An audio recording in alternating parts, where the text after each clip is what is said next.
Welcome to the Bo Benson Show. If you like conspiracy theories, you like what's going on in the government, you like to learn about secret societies, you like to learn about Jehovah's Witnesses, this is the perfect channel for you. Please subscribe and make a comment. Welcome to the Bo Benson Show.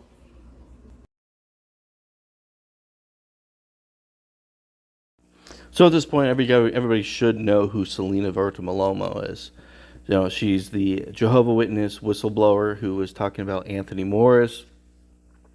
She was talking a lot of her history about the abuse that she suffered under the organization. She talked a lot of things about how her homes were burned down, how she's been harassed, and how she's dealt with the organization for a very long time. And thank goodness I recorded some of her talking points a while back. And I know I shared them with you guys, but I'm going to reshare what I have, and I'm going to discuss it now that we know more information. I think that this is important, and I'm glad that I still had this recording on here because I want everyone to see it. So what I'll do is I'll take this TikTok that I had recorded, and I will play it and then do commentary as she speaks, as I do with most of my videos. Now, I will tell you guys something that I don't normally do, but I'm going to do with this.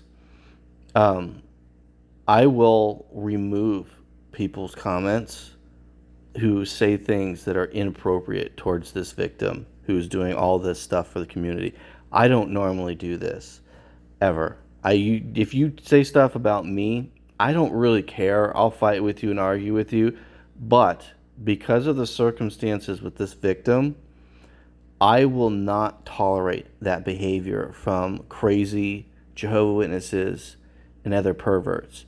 Disrespectful comments about this young woman who is whistleblowing and helping this community, I will just destroy your comments. And I'm just going to tell you guys that I don't do that with my videos. You can say whatever you want, as crazy as you want, and I keep a record of it. But because it's a victim and I'm showing information that that victim has shown, we're going to show respect to the victim, and I will not allow harassment from Jehovah's Witnesses to a victim that is being identified on my channel.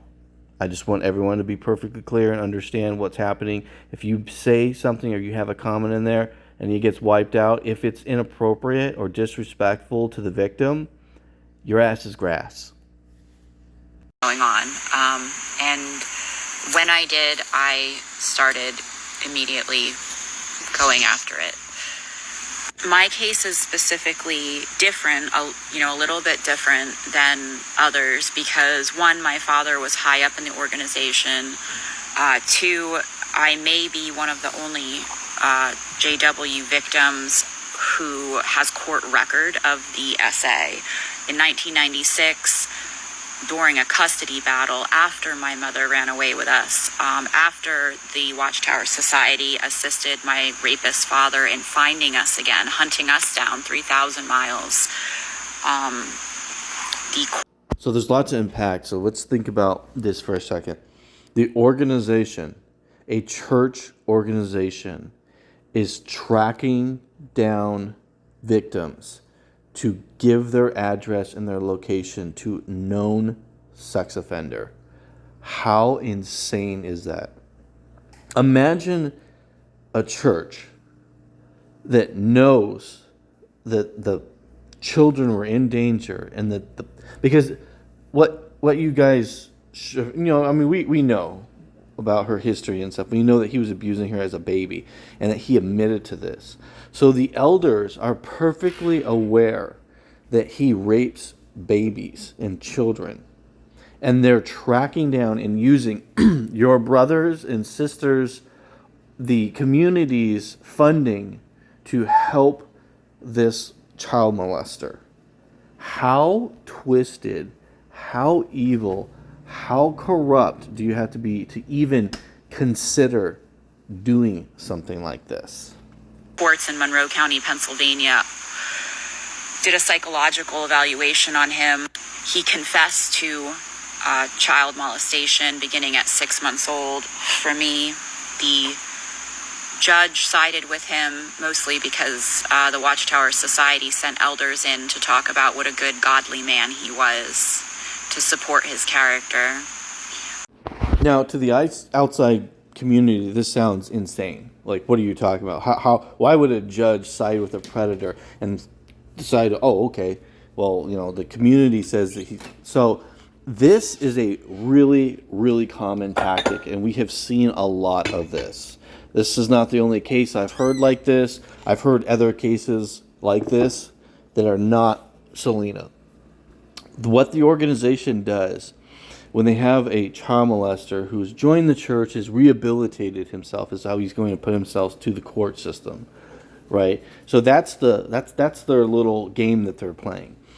The witnesses do this. When a child molester who is still a member of the organization, who is in good standings, gets caught doing something like that, the church will come together and will say that, this one incident happened, let's not ruin his life. He's a good person. He does all this stuff for the community and tries to sell as if he's still a good person, even though he raped children. I have seen so many cases like this. It's very common in California. This tactic is super, super common in California. So most of the cases that I've talked about and seen about and talked about in the past were California cases. I don't know why CSA is so prevalent in California and why California judges pretty much just disregard CSA for the most part when it comes to Jehovah's Witnesses. I honestly don't know, but I've seen this and heard this so many times, and people that work with law firms that deal with this, California is a place where you don't want to go and have these cases at, because most likely they're just going to side with the pedophile. Because California is probably it's not the most corrupt state, but it's very close. I would say New York is probably the worst, but California is right there. Now, this is the part that's really interesting, is the fact that there is a record supporting everything this woman is saying. You can go look this up, you can go investigate this, and you can find out that the things that she's saying is true. This is what makes her different than a lot of these other cases, is there is a record. Her mom was fighting for her child's safety. There is a record of the abuse with the police, and there is a statement from the abuser that he did these things, and still the organization was backing him up. That shows absolute proof that the organization is involved in CSA. When you admit to doing it, and the organization, knowing that you're a child molester, knowing that you have a record of being a child molester, and still they use their resources to track you down so that your father can rape you again, nothing has ever proved the connection of child CSA more than this right here. And to prevent anybody from finding out that it's systematic. They've lived off of the idea that it's just here and there, or that it's just one bad apple in a bunch, but it's systematic, and that's what we have to address. Is it's no longer a rare exception that occurs. It is being done, and it has been done for so long under such false pretenses, covered so heavily and so very well by Mr. Tony Morris and his legal team, that it... Number one thing that gets there is obviously systematic. This is a systematic issue. And the fact that they try to actually advocate that this is normal shows you exactly what these predators are. Any organization that tries to sell you that it's okay because other people do it, like what kind of argument is that? Well, other churches rape children. Well, other churches kill people. Like, the ideology behind this is so completely and utterly sociopathic that it shows that the organizational members are sociopathic and have no care or thought or feeling whatsoever about you, and that you're nothing more than a tool to be abused, and you're nothing more than a money bag. The mosquitoes out here are ripping. That it takes a lot of people coming forward all at one time, which is what's happening right now. So it's a huge thank you to everybody that is saying this happened to me too. I experienced this too. You have no idea how much that means to me and to others and to protecting children. And the other thing that I really want to address is for everyone who says, well... So remember, I was one of these victims too. So like Salena, I was victimized as a child and I was abused. So I understand where these people are coming from. And I'm glad to see people coming out and talking about it. I didn't talk about it till 2019. I'm 41 years old. I don't know why I didn't tell people about it. I don't know why. It was something I just didn't want to talk about it. But when I found out that this was systematically being done to all the people around me and it wasn't just one congregation, I decided that there was no reason for me not to tell people. And I dedicated basically my life for several years to promoting this as much as possible. So I am a small voice. My voice reached 2,500,000 people from my previous channel. I'll tell you right now, I don't really look at it as like how many people I saved, what I did. If one person watches one of my videos and it helps them, then it was worth it. I'll tell you a story, and I won't say any names. A 13-year-old girl watched a video of mine and said that her family was abusing her.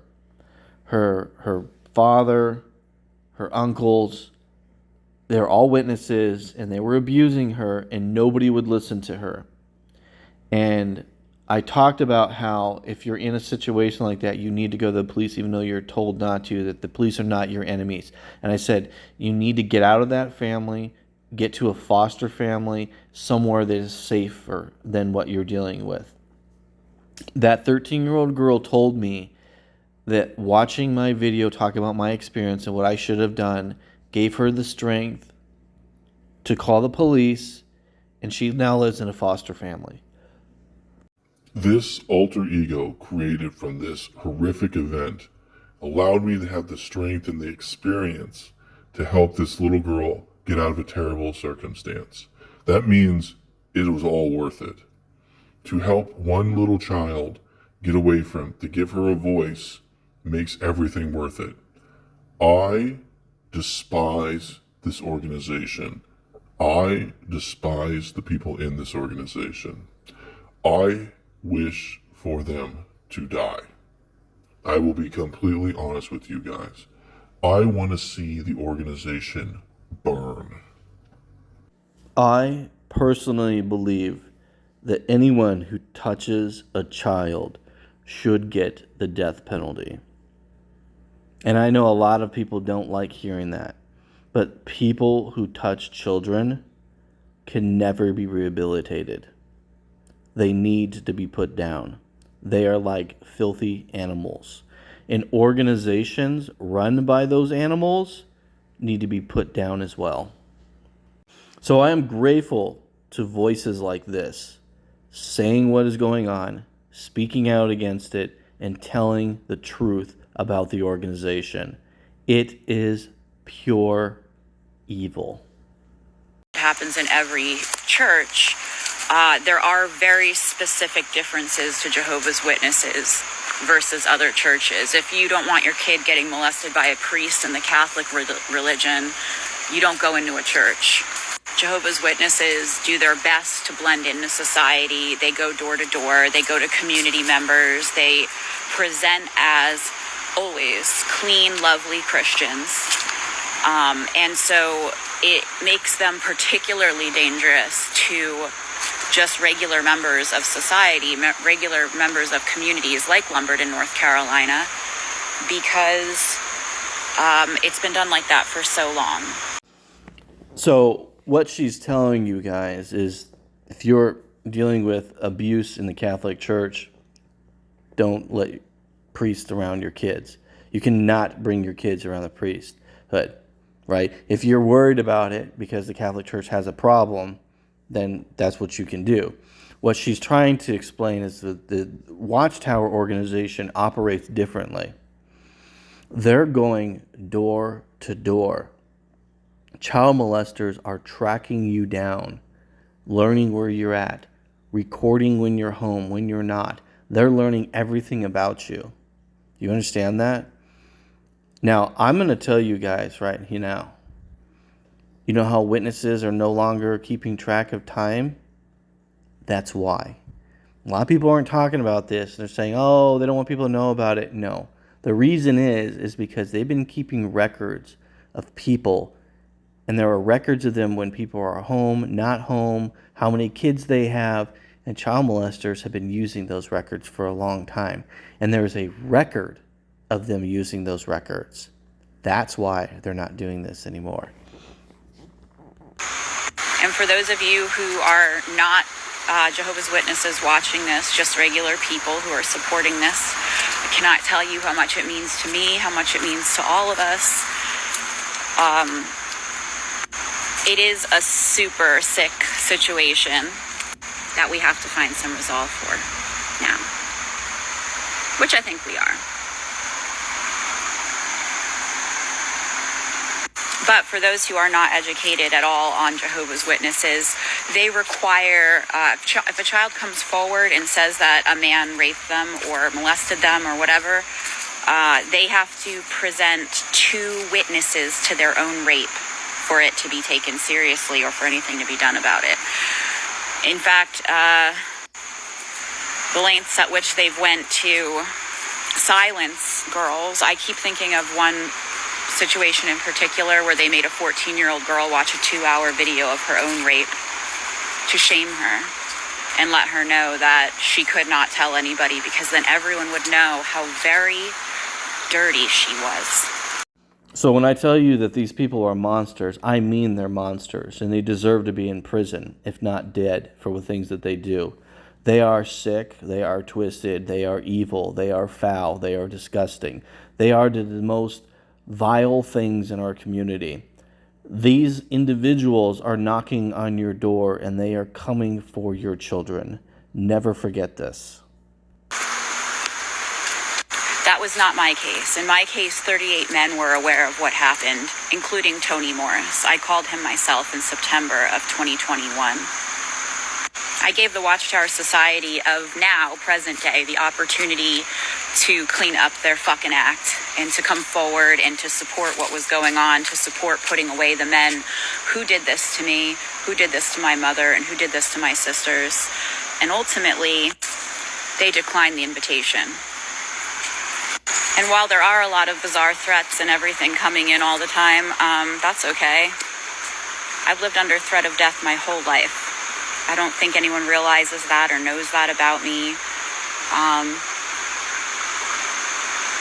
I was told that if I ever tried to go forward, if I ever tried to tell anyone what happened, lots of things would happen. They used to say they would kill babies because I love babies. And that on top of just a lot, they would go after my mom. They would burn my house down. They would burn my mom's house down. And then both my houses burned down amidst all of this. And I don't know how deep men have to be in their boys' club to think that nothing will happen to them if they do that. I love how she calls out the bullshit about coincidences. This is the biggest thing that bothers me about former members and members in the organization, is they're like, oh, it's just a coincidence. Everything is always a coincidence. Are you kidding me? You have an advocate who goes and says in front of millions of people, and then their homes get burned down, their property gets destroyed when they speak out. So many members of Watchtower who have walked away have whistleblowed about this. This statement that I'm about to say is my opinion, and I'm going to express it to those of you who are not former members of Watchtower to give you an understanding of how twisted and vile these people are. I have heard these kind of stories many times over. A lot of the time it starts with simple things. they're going to have companies and they're going to call your company and they're going to complain about you to try to shut your business down. And if you are a business that witnesses were involved in and you leave, they'll all cut you off. So they'll try to hurt you through your economics first, and then they'll get more and more crazy. If you keep on talking, even after that little stunt, what they'll do is they'll become more and more erratic. If they think they can intimidate you and scare you into submission, they'll do it. I have heard of several cases where they poison and kill local pets, cats, dogs, to teach you a lesson. Now, I was told by law enforcement that I should get cameras around my house and in my house, and I do. When I started dealing with these people, I made sure I have cameras everywhere. I make sure every time I go somewhere, I have protection and I have a camera with me to record what goes on.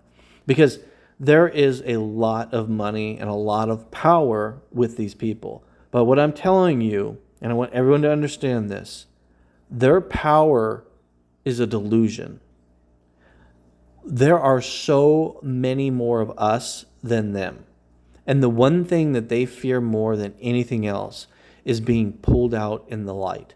They don't want people to know the crazy things they do, harassing you, buying homes next to your home, shining lights into your house to try to keep you up. They don't want people to know to the extent of things they do to harass you. When you drive around, they'll follow you with their brights on just to irritate you. They do have connections in law enforcement. There are dirty cops that work for them that will pull up next to you, threaten you. I have had it happen with my wife in the car. I have had cops follow me for no apparent reason, harass me, because there are dirty cops too who work with the organizations and criminal syndicates like this.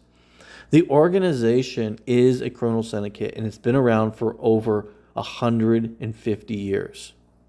They are very well connected in the political scheme. They are very well connected. The fact that you can sit here and you can look at Robert Hendricks and you can see that he's been interviewed by all these channels, and you notice anything interesting about all these channels? Yes. You should be able to see something. When you look really clearly, they're all owned by the same people. Those people support certain groups. I'm not going to say anything more on that because this video is not about that. This is about us victims. What she's saying for you non-former members of cults, this is how they operate. This is a common theme among cults to behave this way because they want to make you feel like nobody can help you and that you're helpless, but you're not. As soon as you stand up, most of the time they freak out and they back off. When they know that you're going to confront them, you're going to stand up to them, they'll back off. Usually. Now, depending on what you have on them, the more and more aggressive they're going to become. Now, my case, I had some pretty damning information on them. I had recordings, and I'm going to tell you guys this. I had recordings of circuit overseers, former elders admitting to hiding pedophilia. And I had those recordings, and I gave them to the police. And not everyone has connections. I have and had some connections to politicians in the past. And those connections made things awkward for the organization. Because if they do something or they go too far, those people are aware of what I'm doing. Those people are aware of what I'm involved in. Some of them offered assistance. Now, I won't say those names. Obviously, you should keep those things private. You should never tell when you have actual help in the background in government helping you, unless they say openly, yes. You don't give their names out. You don't give out your information. You don't let the enemy know who's in the background helping you. Those kind of things make them uncomfortable with people like myself because I have a small voice, but there are people behind my small voice who have huge platforms. And when you mess with people and you do things, you don't know what the outcome's going to be. It's like a game of chess. That is what it is with this organization. It's a game of chess, and everybody knows their moves, and everyone's playing the game. The thing is, though, Watchtower is losing its pieces on its board quickly. And I don't know how long they're going to continue playing the game. And that's the goal. We want them to get to the point where they lose so many pieces that they just forfeit. But that was crazy. And now, crazy's gonna match crazy. It already is. I'm very grateful for people like Salena who are willing to take their time, their effort, their life, and speak on behalf of people like myself who didn't have advocates. Now, there's advocates. There are tens of thousands of advocates out there. I didn't know these people existed when I was younger. They were out there and they were fighting, but their voice was just drowned out. Now, that voice is so loud, Watchtower can't drown it out. Watchtower is being drowned out by our voices because we are loud and we are proud and we are putting the tower in its place. And it is a foundation that is crumbling and crumbling fast. And thanks God for people like Salena and Jimmy, Tim and Mikey, and the thousands of other channels out there doing the exact same thing. Thank you all. And remember, the louder your voice, the more people are going to hear it. And I've got a pretty loud voice. And I'm going to make sure people hear my voice. I am going to force my voice as loud as I can to as many people who can listen. You want to learn about Watchtower? You want to learn about how dirty it is? I'll tell you exactly what you want to know. I will tell you the truth and nothing more, because I am not a cult member and I'm not a follower of cults. I am a real person with real questions and real experiences, and I'm going to share them with you, just like Salena. I hope you guys enjoyed this video. I hope you guys follow Salena and all the things that she's doing. I hope you guys watch interviews from other channels with Salena. I hope that you have time to learn about everything that she's doing. And with that being said, thank you all. And remember, no matter what, your voice matters.